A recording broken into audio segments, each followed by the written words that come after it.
안녕하세요. JM입니다. 오늘은 에어택시에 대해서 한번 얘기를 나눠볼까 합니다. 에어택시. 이렇게, 이런 것들이 이제 뭐 미래를 하는 거고, 여기 정류장들이 있어서 여기서 이렇게 택시로 가겠다는 거겠죠.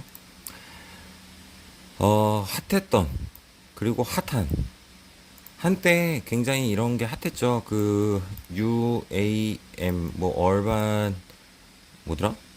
얼반 무슨 모빌리티 해가지고 굉장히 핫했고, 그리고 지금도 핫한 에어택시.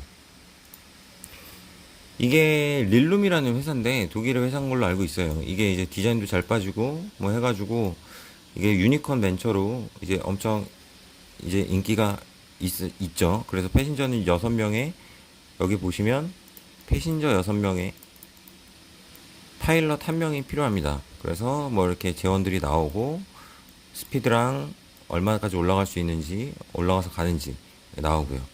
이게 그냥 UAM이자 에어택시의 그냥 미래 모습이라고 생각됩니다. 그래서 릴룸을 보면 이제 이게 최대로 봤을 때 주가가 좀 떨어졌죠. 보시면 2.18%, 2.18%가 떨어졌는데 처음에 상장을 하고 난 후로 이제 5일을 보면 이제 주가가 쭉 오르고 있죠. 그래서 핫하다고 저는 생각을 했습니다. 그래서 한번 만들어 봤습니다. 자, 제2의 테슬라를 노리는 에어택시 투자금 올해만 5조 원을 받았다. 지난 5년 사이에 86%가 급증했고 1분기 대기 열기 1분기에 대비해서 열기가 다소 꺾였다. 전 세계가 43억 달러, 약 5조에 달하는 뭉칫돈을 아이고, 하늘 나는 자동차 에어택시를 개발하는 스타트업에 쏟아부었다. 뭐 했고, 뭐 43억 달러 역대 최고를 기록했다 말했죠. 전부 이런 기술을 통해서 제2의 테슬라를 노리겠다라고 하고 있는 거죠. 자, 그래서 보면 맥킨지의 로빈 리에델 미래항공 이동 부분 파트너는 뭐 열기가 좀 가라앉았다. 전체적으로 스펙들에 관심이 줄었고 스타트업들의 범주가 넓어졌으며 규제 당국의 승인이라는 관점에서 운행이 지연될 수 있다. 또 보시면 여기 영국에서는 2024년에서 2025년 상용한 에어택시가 처음 운영될 것으로 보인다. 하지만 싱가포르는 독일 스타트업 벨로콥터와 공동으로 개발한 최초의 상업용 에어택시 서비스를 이르면 2023년 시작한다는 계획이다. 그러니까 점점 이제 서로가 이제 에어택시를 빨리 운영하겠다 이런 계획들을 가지고 있는 거죠, 나라들이. 우리나라도 이게 있죠. 그래서 도심항공 교통의 핵심 에어택시 UAM이란, 이게 뭐 얼반 에어 모빌리티인가. 그러면 도심항공 교통이란 하늘길 활용하는 도시 교통체제 서비스 핵심 해서 뭐 비행기와 헬리콥터 드론의 장점을 결합하고 새로운 형태의 차세대 모빌리티다 해서 교통혁명이 일어날 것이다 라고 얘기를 하고 있어요. 그래서 뭐 서울 인천은 40km 20분 소요, 강남에서 여의도는 18km에 5분 소요. 글로벌 기업들 에어택시 개발 뛰어들면서 미래 먹거리 전쟁터 된 UAM 산업. 뭐 이렇게 보면 이제 굉장히 미래 선도적인 이제 사업이라고 볼 수 있죠. 해서 이거는 유럽의 EASA 유럽항공청이라고 보시면 돼요. 여기서 조사한 자료를 가지고 왔는데 지금 이만한 회사들이 전부 요 에어택시에 준비하고 있다. 그리고 뭐 여기 보면 First Manned Flight 한 데도 있고 Expert Certification 승인을 받으려고 준비 중인 데도 있고 이제 뭐 디자인 스테이지에 있는 데도 있죠. 이렇게 많이 있습니다. 그리고 우리나라 기업 중에서도 LG CNS에서 가져온 건데 하늘을 나는 택시 이동혁명 일으킨다 해서 쭉 있어요. 이런 모습이겠죠. 그래서 뭐 현재 택시를 부르는 것과 마찬가지로 휴대전화 앱을 통해 뭐 플라잉 택시를 호출할 수 있습니다. 이제 미래 모습을 이제 한 거고, 플라잉 택시는 옥상이나 지상에서 수직으로 이착륙이 가능하고 뭐 300에서 600m 상공을 뭐 이렇게 날게 됩니다. 그래서 뭐 택시비는 요 정도 뭐 이렇게 될 전망입니다라고 이제 미래의 이제 비전을 얘기하고 있는 거죠. 그리고 이건 한화 거예요. 모두의 꿈이 이제 현실로 된다. 에어택시 인프라 개발 성큼 해서 2021년 기사를 가져왔고요. 뭐 미래도시 인프라 해서 뭐 이런 식으로 놓는 거죠. 그래서 뭐 관제사도 있고 정비하는 데도 있고 충전하는 데도 있고 휴식하는 데도 있고 운항 관리하는 데도 있고 해서 2024년 기체 개발을 완료하고 2025년 서울 김포 노선 시범 운행을 시작할 전망이다. 뭐 해서 여기 보면 2030년 유해행 관련 매출 목표는 11조 4천억. 세죠. 모건 스탠리는 전 세계 UAM 시장이 지난해 70억 달러에서 1조 5천억 원까지 가파른 성장세를 나타낼 것으로 전망하고 있다. 이제 희망찬 메시지들이 참 많죠. 현대차도 있어요. 현대차 가세한 우버 에어, 하늘나는 택시 날개 난다 해서 머니투데이 기사를 갖고 왔고요. 보시면 이런 거예요. 이제 우버 에어는 이런 식으로 생겼고, 여기 도심에다가 뭐 고속도로나 뭐 이런 데다가 이런 걸 짓는 거죠. 이렇게 지어가지고 여기서 빙 떠서 가고 웅 떠서 가고 웅 떠서 가고 웅 떠서 가고 이렇게 한대요. 이렇게 한대요. 그래서 보시면 뭐 넷산 프로펠러를 갖춘 수직 이착륙 2볼트고 뭐 속도는 이 정도로 빠르고 최대 항속거리는 120마일 해서 마일당 5.73불 서비스 초기엔. 근데 이거를 점점 줄여서 싸게 가겠다 라고 해서 잠깐 생각을 해봤어요.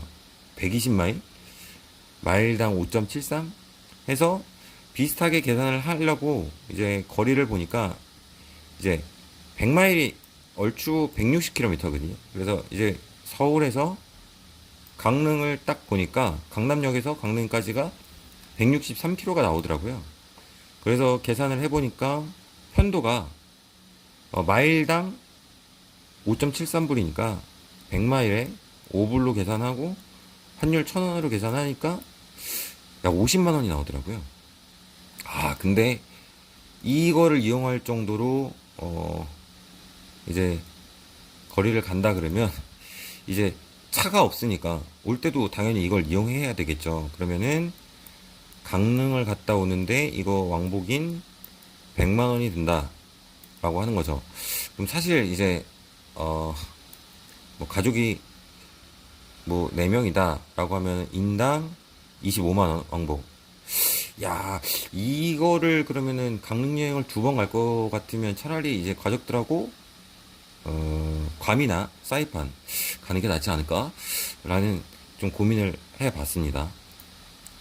그래서 전체적으로 저의 생각은, 그러나 너무 위험성이 많아요. 이거 좀 부정적입니다. 저는 개인적으로 너무 부정적입니다. 첫째로 이머전시 시츄에이션, 위험 상황이 생겼을 때인데요. 이제 자동차나 비행기랑 차이점은, 자동차는 무슨 이상이, 엔진이나 어디 뭐 부품에 이상이 생겼을 때 이렇게 가다가 갓길에 빼서 정차하고 전화를 하면 돼요. 이제 전화를 하면 되는 부분이고, 비행기는 이제 그게 안 되죠. 그게 안 되기 때문에 정비나 이런 거에 굉장히 공을 많이 들이고요. 사실상 비행기가 공중에서 이상이 생기면 이제 그런 규정들이 많이 돼 있고, 사실상 비행기는 땅에서 높이 날고 있잖아요. 엔진이 하나가 꺼져도 한두 시간을 날아갈 수가 있습니다. 그러면 결국 근처에 있는 공항까지 여기서 고장이 나면 가다가 여기서 일로 가야 되는데 여기서 고장이 났어. 그러면 옆에 있는 공항으로 다이버트를 할 수가 있거든요. 이제 이게 비행기인데, 지금 문제는 UAM 같은 경우는, 에어택시 같은 경우는 이 높이가 낮아요. 나는 높이가 기본적으로 낮거든요.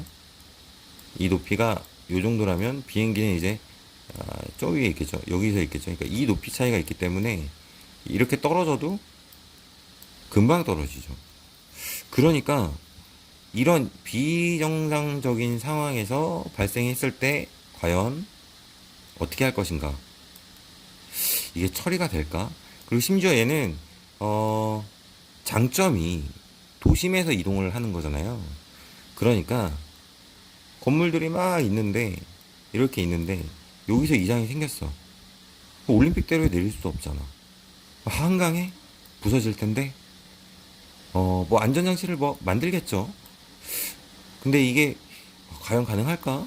라는 좀 약간 의문이 들고요.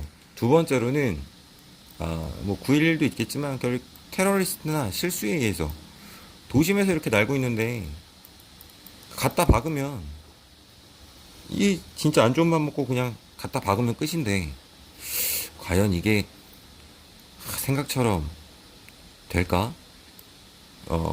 좀 그런 게 좀 궁금하죠. 그리고 이제 그 누구에 의해 실수로 인해서 사고가 났을 때는 결국에 도심에서 사고가 나게 되니까 무조건 대형 사고다라고 생각을 해서 지금 목표로 하는 약간 도심에서 뭐 도심을 이동한다기보다는 어느 정도 규제가 많이 들어갈 것 같아요. 그런 느낌이 좀 있고요. 세 번째로는 주변 환경에서 받는 영향. 요거는 이제 여기저기서 좀 기사를 갖고 왔는데 비행에 영향을 줄 수 있는 장애물, 산, 안테나, 고층 빌딩, 새. 그리고 낮게나 이거는 뭐 우리나라 얘기는 아니고 요거는 이제 미국이나 유럽 얘기고요. 그리고 장애물은 관제탄과 라디오 통신을 방해하기도 합니다. 또한 버드 스트라이크를 피할 수 있습니다. 이게 문제인 거죠, 결국에. 도심에서 가면 이런 것 때문에 이제 얘가 제대로 가다가도 피해야 되는 경우가 생기고 못 피했을 때 사고가 나면 크게 난다. 이런 게 좀 있죠. 그리고 빌딩 같은 게 있으면 이런 데서 골바람이 불잖아요. 골바람. 이런 바람에 좀 약해요. 여기 보면 에어택시의 약점은 여기서 끝이 아니다. 대형 여객기보다 무게가 가볍기 때문에 악천후에 민감하다. 눈비가 오는 날은 물론 강풍이 심한 날에는 결항할 가능성이 높다. 안개와 미세먼지, 황사등이 몰렸을 때도 마찬가지다. 뭐 극심한 저온 고온도 이것도 좀 뭐 이거는 좀 한정적인 해도 제가 가장 여기서 마음에 와닿았던 거는 한정적인 비행 조건 탓에 에어택시는 이름만 택시일 뿐 실상은 운 좋은 날에만 탈 수 있는 교통수단이 될 가능성이 높다. 뭐 저는 이렇게 100% 공감하고 있고요. 이걸 위해서 이제 저보다 훌륭하고 똑똑하신 분들이 이제 기술 개발을 하고 있는 거죠. 그죠? 그리고 또 정부의 규제도 있습니다. 마지막으로 정부의 규제. 이게 서울 도심에 이제 비행기 공역을 나타낸 건데, 여기에 청와대 있잖아요. 이런 데는 비행기가 들어가면 안 됩니다. 들어가면 안 되고, 여기도 무슨 뭐가 있어서 안 되고, 여기 휴전선이 있으니까 또 여기도 안 되고, 하니까 자유롭게 이동할 수 있는 지역이 결국에 도심. 그 하나 계획을 보면 거의 다 현대나 하나 계획이 여기 코엑스에서 김포공항을 왔다 갔다 하는 거거든요. 인천공항이나. 뭐, 요 정도 수준이 되지 않을까 싶어요. 근데 그것도 이제 조금, 뭐, 한강을 이렇게 위로 가서 이렇게 간다. 뭐, 이런 식으로 루트도 짜여질 것 같고요. 이건 뭐, 우리나라만 있는 거 아니고 전 세계적으로 이런 공역이라는 게 있어서 뭐, 비행기가 날아다녀야 되는데, 뭐 자유롭게 갈 수 있는 거요. 뭐, 관제사들하고 뭐 이렇게 허가를 받아야 되는데, 뭐, 통신이 필요한데, 뭐 이런 식으로 나눠져 있대요. 그래서 뭐, 무작정 자연스럽지는 않다고 하더라고요. 그리고 이것도 뭐 높이도 가장 높은 데서 이제 뭐 몇 미터 이상에서 날아야 되는 게 뭐 법으로 정해져 있고 뭐 이런 게 정해져 있다고 합니다. 그래서 아마 UAM 같은 경우는 우리나라에서는 정부의 규제가 굉장히 까다롭게 들어갈 것 같아요. 세계적으로는 어떨지 모르겠지만 제가 봤을 때는 1번, 2번, 3번에 의해서 일단 막 서로가 하려고는 하지만 많은 제약이 있지 않을까라고 생각을 하고요. 그래서 어떻게 보면 테슬라라는 기업도 굉장히 이제 그 기술력을 가졌다고 생각하는데 테슬라가 이런 UAM에 안 들어가고 로켓이나 FSD 같은 자율 주행에 집중하는 이유가 그런 것 같아요. 이런 규제를 뚫기도 힘들고, 그리고 이런 영향을 커버하려면 이게 결국에 극도로 고도화된 FSD거든요. 근데 사실상 무게가 가벼우니까 너무 많은 그런 게 생기겠죠. 심지어 날아가다가 비둘기랑 맞으면 무조건 박살인데, 새를 피할 수 있는 그런 자율주행 그런 건 좀 힘들지 않을까요? 그래서 이런 거를 안 하고 자율주행에 야 우리가 여기서 편하게 갈게 우리 차를 타면 약간 이런 식으로 다가가는 게 아닐까 싶습니다. 근데 뭐 워낙에 뛰어나신 분들이 있으니까 저런 걸 다 극복해서 내보내 주시겠죠. 그래서 개인적인 의견으로 에어택시 관련 주식 그리고 에어택시는 단기 타이밍 못 맞추는 나는 하지 말자. 아 저는 단기를 굉장히 뭐 단타를 되게 못하기 때문에 단기 타이밍이 어디에 들어가고 어디에 나갈지 와 모르기 때문에 저는 안 하려고요.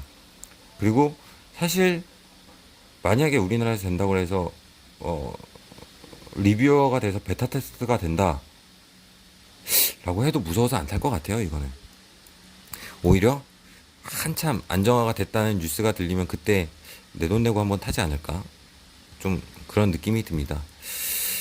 그래서 여기 에어테시에 투자하시려고 하시는 분들은 이런 리스크들이 있다고 저는 생각을 하거든요. 그래서 조심스럽게 다가가시고 근데 이거 어차피 주식은 미래 시장 기대 이런 걸로 가는 거니까 아마 이것도 주목받을 때 올랐다가 또 떨어졌다가 또 올랐다가 떨어졌다 이렇게 가지 않을까 싶습니다. 그래서 잘 하실 수 있는 분들은 여기서 잡고 파시고 잡고 파시고 하면서 돈 많이 버셨으면 좋겠습니다.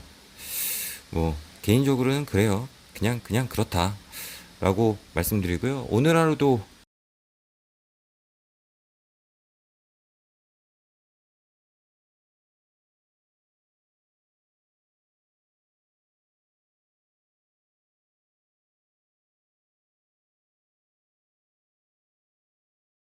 좋은 하루 보내시고 즐겁게 하루 마무리 하시기 바라겠습니다. 감사합니다.